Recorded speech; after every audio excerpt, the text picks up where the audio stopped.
کبھی کبھی انگیج ہونا پڑتا ہے. ہر اوپوننٹ کو، ہر مد مقابل کو، ہر مخالف کو یا ہر دوست کو یا ہر امیچیور کو، ہر غیر سنجیدہ کو، ہر بیوقوف کو چھوڑا نہیں جا سکتا. کبھی انگیج ہونا پڑتا ہے. دلیل دیکھیں، قرآن حدیث چل رہا ہے آپ کے آگے، لوگوں کی نظر ہی نہیں گئی اس کے. اللہ کہتا ہے ادفع باللتی ہی احسن، اتنا پازیٹیوٹی لے کے آؤ، اتنا خیر لے کے آؤ، اتنا بڑا کلیجہ لے کے آؤ، اتنا جگر لے کے آؤ کہ اس کا شر 2 روپے کا ہو جائے اور تیرے اندر ضم ہو جائے. اتنا خیر لے کے آ کہ تیری پازیٹیوٹی اس کی نیگیٹیوٹی کی دھجیاں اکھاڑ دے. وہ کہتے ہیں نا، be like a tree brothers and sisters, وہ پیڑ بن کہ لوگ جب تجھے پتھر مارتے ہوں تو you give them back apples, تو انہیں پھل واپس کر. یہ چیز لوگوں کے کلیجے ٹھنڈے کر دے گی تیرے آگے. ظرف اپنا. نبی صلی اللہ علیہ وسلم اذا جاء نصر اللہ والفتح کے بعد جب مکہ میں انٹر ہوئے، آپ نے جو دل دکھایا ہے آپ نے، آپ سوچ نہیں سکتے. آپ نے ابو سفیان رضی اللہ عنہ، جو جب تک مسلمان نہیں تھے ہیویلی اسٹرانچ انیمی تھے، آپ نے اس چودھری ان کی حیثیت اور ان کی جو سرداری کی حیثیت کو سامنے رکھتے ہوئے کہا جس کو امان چاہیے وہ ابو سفیان کے گھر چلے جائیں. That's management I would say. Allah says in قرآن جزاء السیئۃ بمثلھا، کبھی کبھی برائی کا جزا اور ریوارڈ اتنی ہی برائی ہوتی ہے جو اس نے کی ہوتی ہے. تو sometimes you have to neutralize an evil with an equivalent evil. تو کچھ لوگ جو یہ سادھو والا کانسیپٹ ہے نا بھائی جان، میں انگیج نہیں ہو سکتا، میں اس کو منہ نہیں دے سکتا، میں اس کو پوائنٹ آؤٹ نہیں کر سکتا، میں اس کو بتا نہیں سکتا کہ یہ رانگ اوور ہیئر، اور میں اس کو اس کی پھکی اس کی زبان میں نہیں دے سکتا. بہت سے مسائل اس وجہ سے کھڑے ہوں گے. You have to come into the market, you have to tell him, engage ہونا پڑے گا آپ کو. کہیں خاموشی ہے، کہیں خیر ہے، کہیں ایکولنٹ شر ہے، اور کہیں ہائر گڈ ہے اور لیسر ایول. اللہ کے نبی صلی اللہ علیہ وسلم نے حتیم نہیں بنایا، اگرچہ حتیم بیت اللہ کا حصہ ہے. وائی؟ کیونکہ ایک قبیلے سے تھریٹ تھی دشمنی کی. تو رسول اللہ صلی اللہ علیہ وسلم نے کعبے کی رینوویشن، میری زندگی، میرا مال دولت قربان جائے اگر مجھے بیت اللہ کا پوچھا لگانے کو مل جائے، تو اللہ کے نبی نے بیت اللہ کی رینوویشن کمپرومائز کر دی وہاں پر، کیونکہ دشمنی کا خطرہ تھا. آپ نے ان کو ریلیکس کرایا، نیوٹرلائز کرایا، اور آپ نے جو ہے بیت اللہ کی رینوویشن میں حتیم کو لیٹ ڈاؤن کر چھوڑ دیا آپ نے. اسی طرح صلح حدیبیہ کے اندر 10 سال کا سیز فائر مل رہا ہے آپ سے سب کو، 10 years of سیز فائر. جب میں جانتا ہوں کہ یار میرے میں دم ہے، جب میں جانتا ہوں میرے پاس اللہ کا دیا ہوا علم ہے، جب میں جانتا ہوں میرے پوٹینشل ہے معاشرے کو ہلانے کا، جب میں جانتا ہوں میرے پاس کانٹینٹ ہے، جب میں جانتا ہوں میرے پاس جنگیں ہیں، جب میں جانتا ہوں میرے پاس سلطنت ہے، جب میں جانتا ہوں کہ میری پازیٹیوٹی اور میرا جو کانٹینٹ مینجمنٹ ہے وہ ہلا سکتا ہے سسٹم کو، مجھے فضول کی بات اور فضول کی لڑائی کیوں لینی چاہیے؟ کیوں کرنا چاہیے مجھے وہ کام؟ جب رسول اللہ صلی اللہ علیہ وسلم جانتے تھے کہ اسلام میں اتنا دم ہے کہ بغیر لڑائی کے ہم ویسے ہی پھیل جائیں گے اور وائرل ہی ہو رہے تھے، آپ نے 10 سال کا سیز فائر لیا. اور وہ چھوٹا سا وہاں جو ایک مسئلہ ہوا کہ ایک صحابی وہاں سے بھاگ کے آئے اور حضرت عمر was saying no we are in power, we should give them a big struck back and a knock. تو آپ سے نے کہا let it go. چھوٹا شر لیا آپ نے، ایک وہاں پہ ایک صحابی کے اس درد کو تھوڑا سا سسٹم میں کمپرومائز کیا گیا بڑی خیر کے لیے. تو یہ خیر شر کے موازنے نہیں کریں گے، ایبسولوٹ ایول اور ایبسولوٹ گڈ میں رہیں گے. ہر آدمی کو پیورلی شر اور ہر سسٹم کو پیورلی خیر کہہ کے اڑا دیں گے تو دیکھ لیں آج ہم کہاں پہنچے.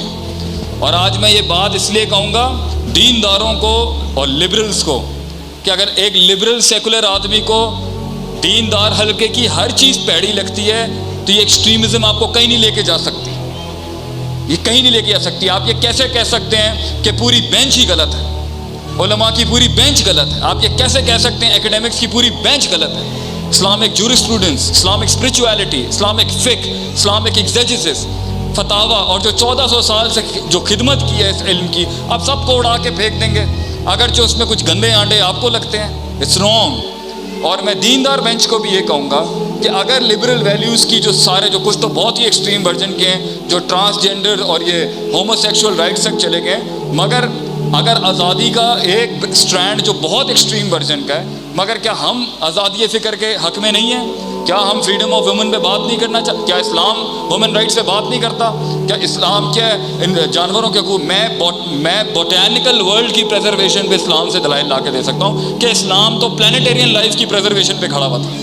ہم دنیا آسمان زمین کے مسائل کو دیکھنے آئے تھے. انسانی حقوق تو بہت، وہ تو پہلے ہی ختم ہو جاتے ہیں. حقوق العباد، حقوق الحیوان، حقوق النباتات، حقوق الشجرات، حقوق الحشرات، یہ کہاں جائیں گے کہ ایک مچھر بھی نہیں مارنا آپ نے غیر ذمہ داری کے ساتھ.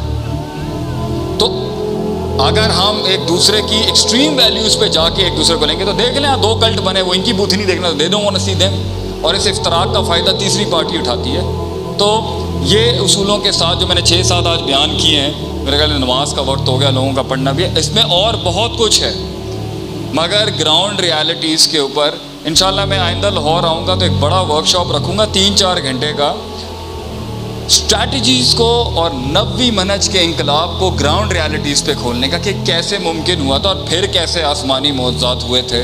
کہی سنی بات میں جو میں نے غلطیاں کی، جیت کے سفر کی اگر ہم ایک ڈیفینیشن لیں تو جیت اس چیز کا نام نہیں ہے کہ ایک مقام سے دوسرے مقام تک پہنچنا، بلکہ جیت اس چیز کا نام ہے ایک مقام سے دوسرے مقام تک پہنچنا جرائم کی لمبی فہرست گرم کیے بغیر، حقوق جو ہے وہ لوگوں کے پامال کیے بغیر، ہیومن رائٹس، اللہ کے رائٹس اور اپنی ذات کے حق پورے کرتے ہوئے ایک مقام سے دوسرے مقام تک. اصل جیت ہی ہے، اور جیت کا اصل تعلق فزیولوجیکل اٹینمنٹ سے بھی نہیں ہوتا، ورنہ سورہ بروج کا فلسفہ ہی ختم ہو جائے گا جس میں وہ ساری قوم نے دقیانوس کے آگے اسلام چھوڑنے سے انکار کیا اور اس نے ان کو خندقوں میں جلا دیا. تو فزیولوجیکلی سارے مسلمان جلا دیے گئے خندق میں، بٹ اللہ سے ذالک الفوز الکبیر، یہ it is not a success, it is indeed a great success at that time. تو جیت کا تعلق ویلیوز سے ہوتا ہے، اسپرچویلٹی سے ہوتا ہے، اپنے نظریات سے ہوتا ہے، اپنے اصولوں سے ہوتا ہے، اور وہ لیگیسی اگر آپ کا جسم قربان بھی ہو جائے اس میں، وہ لیگیسی زندہ ہے تو آپ تب بھی جیت گئے. By the end of the day اگر آپ اپنے آپ سے ملاقات کر کے بیٹھے ہیں، لاسٹ لائنز، اور اپنے رب سے ملاقات کر کے بیٹھے ہیں اور آپ لوگوں کی محتاجی سے آزاد ہو چکے ہیں، اور اللہم انی اسألک الہدی والتقی والعفاف والغنی، اور غنا اللہ نے آپ کو نصیب کیا. دنیا کی سب سے بڑی دولت کیا ہے؟ غنا.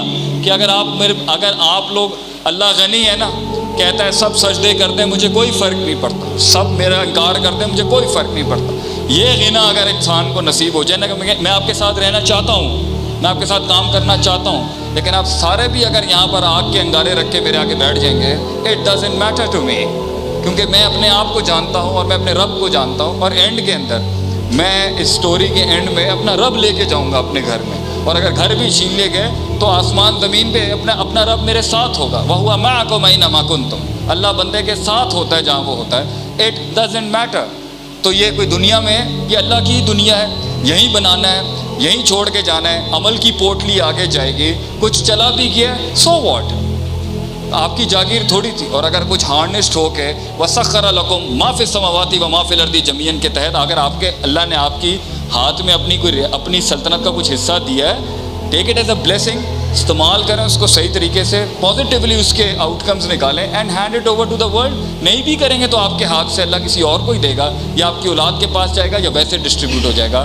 آپ سے تو سوال کیا جائے گا مجھ سے، جسم دیا کیا کیا، پیسہ دیا کیا دیا، حسن دیا کیا کیا، جوانی دی کیا کیا. یہ پروڈکٹیوٹی کے سوال ہیں. اللہ تعالیٰ میری کہی سنی بات میں جو غلطیاں تھیں وہ ساری غلطیاں میری تھیں بھائی جان. جو غلطیاں میں نے آج کے لیکچر میں کی ہیں نا وہ سب میری تھی. میں اسے معافی بھی مانگتا ہوں، اون بھی کرتا ہوں. جو حق بیان کیا وہ کل بھی قوم کا تھا، اللہ کا دیا ہوا حق تھا، اللہ کا تھا، اللہ کا ہی رہے گا. اللہ تعالیٰ آپ لوگوں کو اپنی زندگیوں میں اس مایہ ناز معیار تک پہنچنے کی توفیق عطا فرمائے جہاں ہم نہیں پہنچ سکے. وآخر دعوانا الحمدللہ رب العالمین. جزاکم اللہ.